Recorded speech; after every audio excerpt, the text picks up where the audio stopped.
The Foundation has been on a journey of reconciliation to answer the calls to action. This journey has been guided by cultural advisors and by survivors. I want to start out by thanking the Saskatoon Community Foundation on beginning a journey with us a few years back. Reconciliation for us is a very difficult word. For those that have all spoken before, we still question, what are we reconciling? We were simply little children, taken away against our will, put in a foreign environment that stripped us of our spirit, stripped us of our languages, stripped us of our childhoods. I spent 10 years in residential school. And all those years that I grew up there, everything I learned about myself and Native people was all negative. I grew up in a home where there was a lot of alcoholism, family violence, sexual abuse. And it took me a long time to even begin to deal with what was going on with me. It took me many years to realize the impacts the residential school era had on my father and my husband and all of the other residential school survivors. I'm saying to the non-Indigenous people, we tried for what was done to us. We tried. We're still kind, we're still humble, and we still love, and we love each other. When somebody tells a really hard truth, it's important to remember the stories of where those truths take us.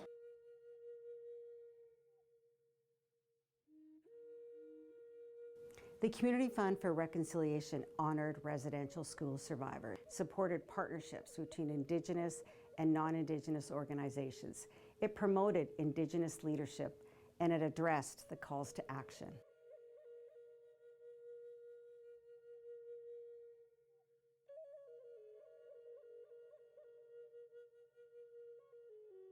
From what we've seen in the last couple of years, there are more people and there are new people coming into the work of truth and reconciliation, which means there is a real appetite for change. ConnectR is a tool developed by Reconciliation Saskatoon to help people engage with the TRC's calls to action.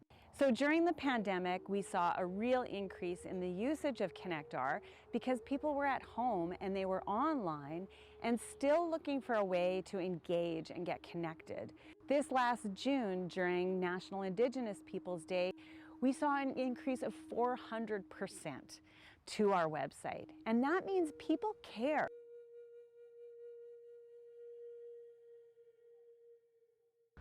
When we created the Ensemble, this was their team. This was their calling.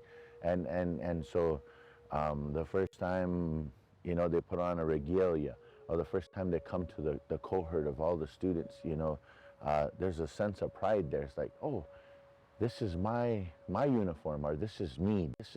I got a team, I belong somewhere. To try to create authentic opportunities for Indigenous students is so key, you know, and giving that exposure to authentic mentors and authentic artisans and to just plug young people in, because a lot of times they've never had those deliberate opportunities to celebrate the indigeneity. Our kids get a chance to see what it's like to be empowered.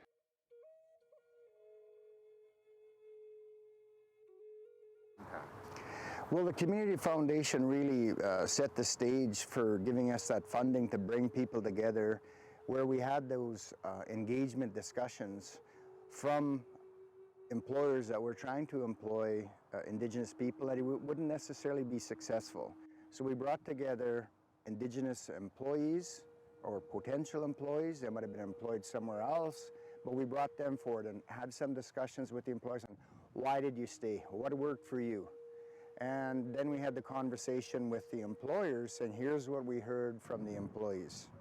And the discussion with the employers, some were there, they've had very good success, and others were trying to learn from them. Wichituan, Rock Your Roots, all those initiatives that we did, Orange Shirt Day, they really helped bring about awareness. And the Saskatoon Community Foundation's funding has really, again, helped support to bring people together to have those tough conversations, because they're not easy. You need to bring people together. We typically do ceremony, we'll bring food, and then get into the content of the discussion. And those things cost money. Engagement costs money. So without the support from the Saskatoon Community Foundation, I do not believe we would be at the point as a community collectively that we are today.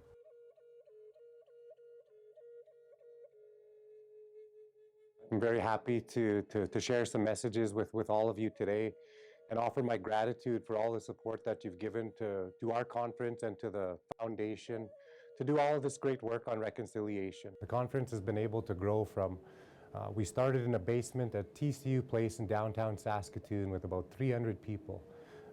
We've grown to over 2,500 people last year. We are in over 10 countries across the world. These investments are actually changing those relationships inside of those homes. That there's pride growing inside of families, inside of our community, and we're a part of that.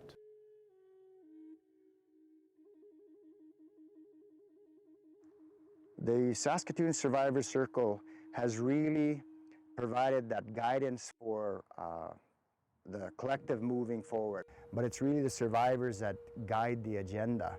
And they had reached out to Saskatoon Community Foundation to put together, because everybody's passing.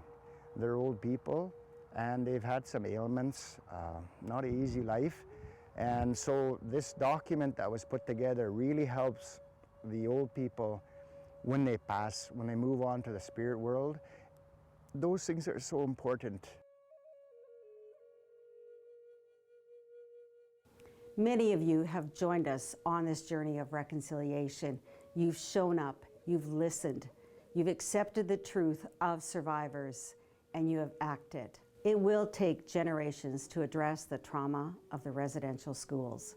And so we will continue our journey, and we invite you to join us with the Generation for Change initiative to create a more equitable and inclusive society by closing the gaps in social, health, and economic outcomes that exist between Indigenous and non-Indigenous peoples.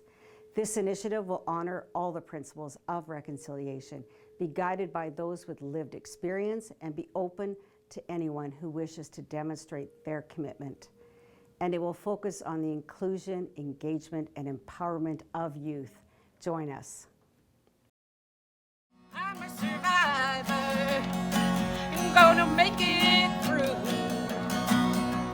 I'm out to play tough, they've thrown a lot